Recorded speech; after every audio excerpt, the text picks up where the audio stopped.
Evan, what's your read on it? Yeah, what's your read on energy and the blockers? Yeah. I mean, more nuclear, more better. Like, I mean, I agree with everything Joe said. And the only thing I would just add is it is the most environmentally friendly kind of energy source. It's In the some most ways, green. it's even Yeah. more Yeah. like I think it is highly likely that in my lifetime, the world just runs on solar.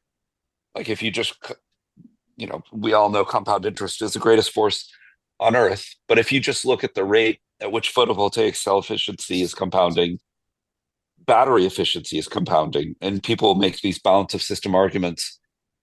But it will never be as cheap as nuclear, but it will likely approach coal. And I think a lot of the world will run on solar, but that's going to take 50 years. Nuclear is arguably just as environmentally friendly, done right and carefully, and it is here now. And so I mean, that's Yeah. I don't want. It is I don't want. unbelievable to watch. Not exactly Moore's law, but this precipitous drop in the cost of just solar panels. Solar is very impressive, but in some ways, to me, it's a little dystopian to think about all these forests just covered with this stuff. And I think it's great. It's rate limiting.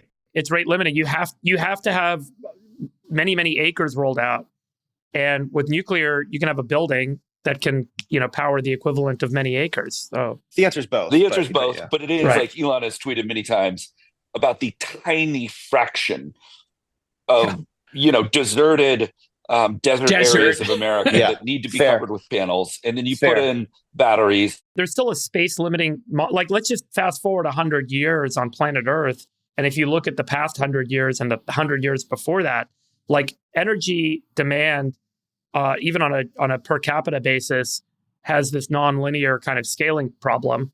And that means that land consumption will scale nonlinearly. Now, we have it. If we're going to say 100 years, though, I mean, sorry to interrupt. If you're going to say 100 years, technology changes. It's very clear you could probably do it from space if you really wanted to. I mean, this sounds crazy, but you probably could have tons of these in space. I mean, 100 years is far. I mean, we have enough uranium in just the crust of the, northern hemisphere to, in other words, power everything we are can on the imagine verge for of unlimited energy for all time.